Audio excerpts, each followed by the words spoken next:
ఈ మధ్యకాలంలో మనం సాక్షిలో ప్రచురితం అవుతున్న కథనాలు, వాళ్ళ బ్యానర్ ఐటెంలు ఇవన్నీ చూస్తుంటే వెనకటి రోజుల్లో మనకి ప్రముఖ జానపద దర్శకులు విఠలాచారి గారి సినిమాల్లో ప్రదర్శింపబడిన గజకర్ణ, గోకర్ణ, టకుటమార విద్యలన్నీ కూడా ఆనాటి మాయలు, మరాఠీ విద్యలన్నింటినీ కూడా సాక్షి పత్రిక ద్వారా ప్రజలకు చేరువ చేసే ప్రయత్నం సాక్షి యాజమాన్యం ద్వారా జరుగుతూ ఉంది.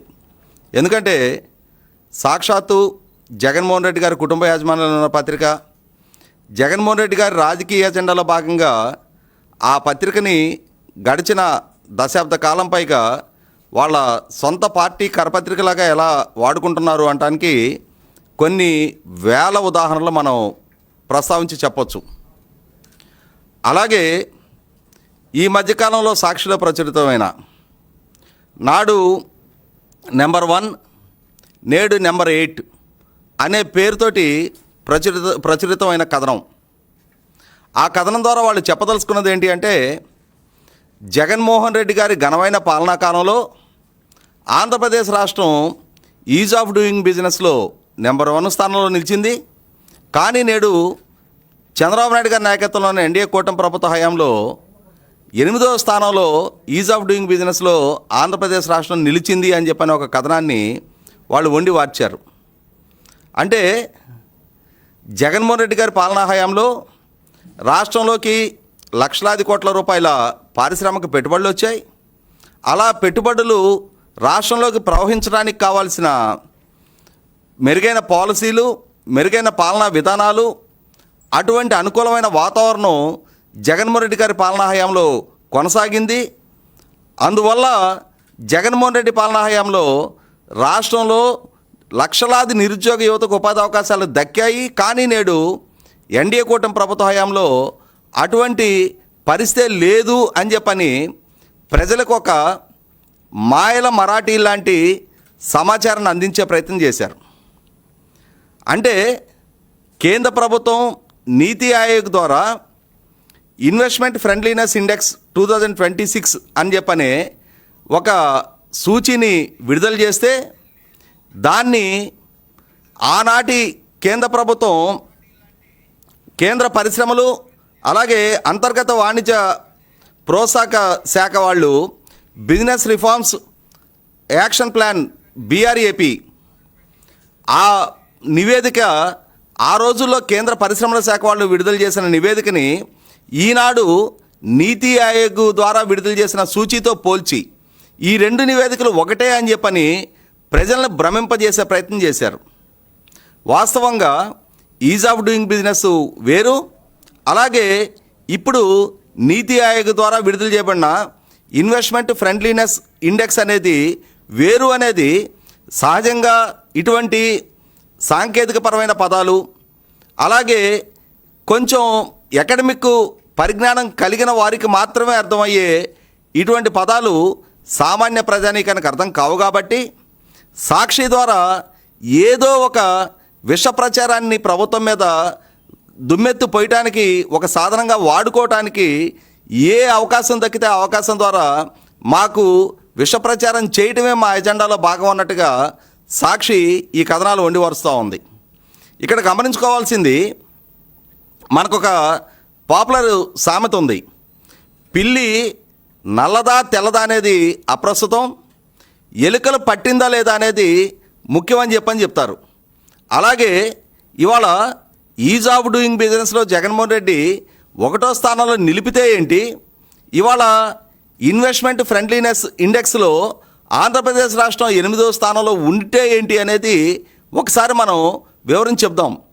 జగన్మోహన్ రెడ్డి పాలనా హయాంలో అతను ఈజ్ ఆఫ్ డూయింగ్ బిజినెస్ 1వ స్థానంలో నిలిపిన పర్యవసానం రాష్ట్రానికి అతని ద్వారా తెచ్చిన పెట్టుబడులెన్ని, అతని ద్వారా స్థాపించబడ్డ పరిశ్రమలెన్ని, అతని హయాంలో కల్పించబడ్డ ఉపాధి ఎంత అనేది ఏనాడు సాక్షి పత్రిక ద్వారా కానీ, వైసీపీ పార్టీ అఫీషియల్ ప్లాట్ఫామ్స్ మీద కానీ, అలాగే అధికారికంగా వైసీపీ ప్రభుత్వ హయాంలో కూడా ఏ సందర్భంలో ప్రస్తావించిన నేపథ్యం లేదు. అలాగే ప్రజలకు విడమర్చి చెప్పిన సాహసం కూడా వాళ్ళు చేయలే. కారణం ఏంటి అంటే, ముఖ్యమంత్రిగా జగన్మోహన్ రెడ్డి పదవి బాధ్యతలు చేపట్టిన తొలినాళ్లలోనే పవర్ పర్చేసింగ్ అగ్రిమెంట్లు రద్దు లాంటి ఒక విధ్వంసకర నిర్ణయం తీసుకున్న పర్యవసానం. నాడు కేంద్ర ప్రభుత్వం పదే పదే జగన్మోహన్ రెడ్డి ప్రభుత్వాన్ని ఇటువంటి విధ్వంసకర నిర్ణయ పర్యవసానం దేశీయంగా అలాగే అంతర్జాతీయంగా ఉన్న పెట్టుబడిదారుల మీద ప్రభావం చూపుతుంది. ఒక ప్రభుత్వం తాను చేసుకున్న ఒప్పందాలని తానే మళ్ళీ తిరిగి రద్దు చేసిన పక్షంలో పెట్టుబడిదారుల్లో పారిశ్రామికవేత్తల్లో అపనమ్మకం కలిగించినట్టు అవుద్ది. రాష్ట్ర బ్రాండింగు దేశ బ్రాండింగ్ కూడా దెబ్బతింటానికి కారకం అవుతుంది అని చెప్పని ఎన్నిసార్లు హెచ్చరించే ప్రయత్నం చేసినా అటువంటి హెచ్చరికల్ని పెడచెవిన పెట్టిన జగన్మోహన్ రెడ్డి ప్రభుత్వం పవర్ పర్చేసింగ్ అగ్రిమెంట్ల రద్దుతో పాటుగా ఆనాడు విజయవంతంగా నడుస్తున్న ఇన్ఫ్రాస్ట్రక్చర్ ప్రాజెక్టుల టెండర్లన్నిటినీ రద్దు చేసిన పర్యవసానం రాష్ట్ర బ్రాండింగ్ దెబ్బతింది. అదే క్రమంలో పొల్యూషన్ కంట్రోల్ బోర్డు ద్వారా విజయవంతంగా నడుస్తున్న పరిశ్రమలను ముయించి వేయడానికి రాజకీయ పరంగా కక్షపూరితమైన చర్యల్లో భాగంగా ఆనాడు భారీ పరిశ్రమల మీద అతను కక్ష కట్టి అతను ఆ పరిశ్రమల్ని మూసివేయించే నేపథ్యం, అలాగే అమరావతి రాజధాని స్టార్టప్ ఏరియాకి సింగపూర్ కన్సార్షియంతో జరిగిన ఒప్పందాలను రద్దు చేయటం, ఏషియన్ పేపర్ పల్ప్ యూనిట్ని తరిమివేయటం, ఇట్లా పదుల సంఖ్యలో జగన్మోహన్ రెడ్డి ప్రభుత్వ హయాంలో రాష్ట్రం నుంచి తరిమివేయబడ్డ సంస్థల లిస్టు మనం చెప్పొచ్చు. అదే సందర్భంలో 2014-19 మధ్యకాలంలో చంద్రబాబు నాయుడు గారి ప్రభుత్వ హయాంలో ఆ టెన్యూర్లోనే ఎన్ని లక్షల కోట్ల రూపాయల సంస్థలు ఎన్ని వేల సంస్థలు గ్రౌండింగ్ అయ్యాయి అని చెప్పని అది మీరు నేను చెప్పడంలా జగన్మోహన్ రెడ్డి పాలనా హయాంలో నాడు భారీ పరిశ్రమల శాఖ మంత్రిగా కొనసాగిన మేకపాటి గౌతమ్ రెడ్డి గారే కౌన్సిల్లో తమ పార్టీకే సంబంధించిన కౌన్సిల్ సభ్యులు లేవనెత్తిన ప్రశ్నకి సమాధానం చెప్తూనే వారిచ్చిన సమాధానం ఒక్కసారి ప్రజలకు కూడా విడమర్చి చెప్పే ప్రయత్నం చేద్దాం. క్వశ్చన్ నెంబర్ 11069 స్టార్డ్ క్వశ్చన్కి సమాధానంగా ఆ క్వశ్చన్ సంధించింది కూడా గోవిందరెడ్డి గారు, గోపాల్ రెడ్డి గారు, జంగా కృష్ణమూర్తి గారు, నాటి వైసీపీ కౌన్సిల్ సభ్యులు. వారు లేవనెత్తిన ప్రశ్నకి సమాధానంగా వారు లేవనెత్తిన ప్రశ్న కూడా ఏంటి, district wise details government and private industries ఎన్ని సెటప్ అయ్యాయి, ఎప్పుడు 2014 జూన్ నెల నుంచి 2019 చంద్రబాబు నాయుడు గారి ప్రభుత్వ హయాం ముగిసే వరకు, అంటే 5 సంవత్సరాల చంద్రబాబు నాయుడు గారి పాలనా హయాంలో ఎన్ని సంస్థలు గ్రౌండింగ్ అయ్యాయి, దాని ద్వారా కల్పించబడ్డ ఉపాధి ఎంత అని చెప్పని వైసీపీ సభ్యులు అడిగిన ప్రశ్నకు సమాధానంగా నాడు వైసీపీ ప్రభుత్వంలో పరిశ్రమల శాఖ మంత్రిగా కొనసాగిన మేకపాటి గౌతమ్ రెడ్డి గారు కౌన్సిల్కి ఇచ్చిన సమాచారం, అధికారికంగా ప్రభుత్వం విడుదల చేసిన సమాచారం ఓవరాల్గా 39,213 ఎంఎస్ఎంఈ యూనిట్లు ఆ 5 సంవత్సరాల టెన్యూర్లో గ్రౌండింగ్ అయ్యాయి. అలాగే లార్జ్ అండ్ మీడియం ఇండస్ట్రీస్ వచ్చేటప్పటికి 237 సంస్థలు గ్రౌండింగ్ అయినాయి. ఓవరాల్గా 39,450 సంస్థలు ఆ 5 సంవత్సరాల టెన్యూర్లో గ్రౌండింగ్ అవడం జరిగింది. ఇదే సందర్భంలో ఈ సంస్థల గ్రౌండింగ్ అవడం ద్వారా ఓవరాల్గా 4,19,549 కోట్ల రూపాయలు ఎంఎస్ఎంఈ రంగంలో, అలాగే 93,802 కోట్ల రూపాయలు లార్జ్ అండ్ మీడియం సెక్టార్లో ఆనాడు పెట్టుబడులు రావడం జరిగింది.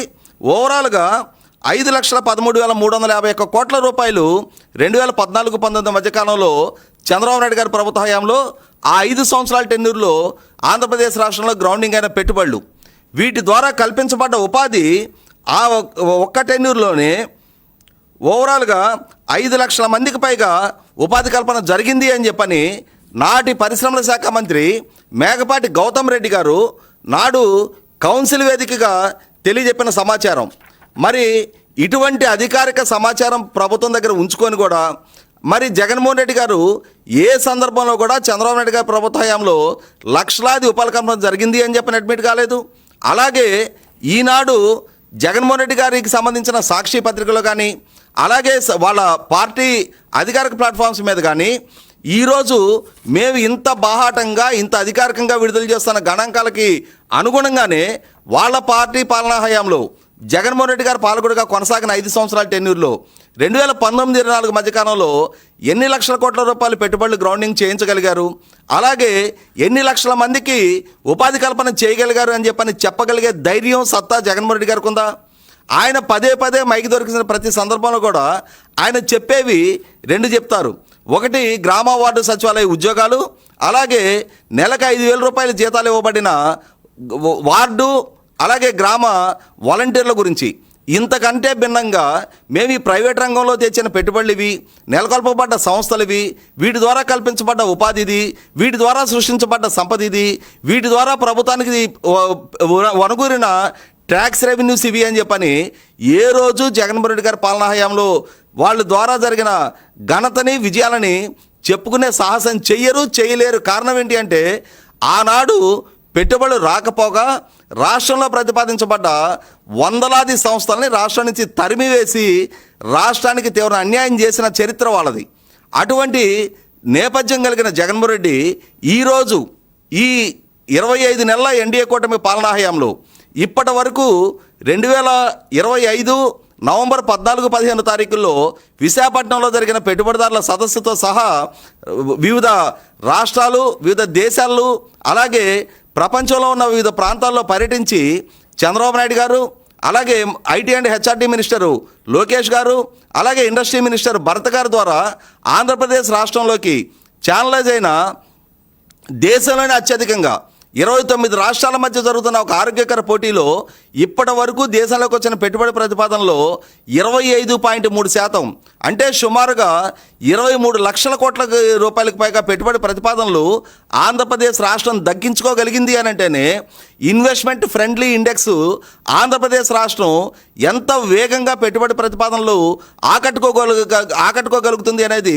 ఇవాళ దేశం కళ్ళ ముందు కనిపిస్తా ఉన్న వాస్తవ దృశ్యం.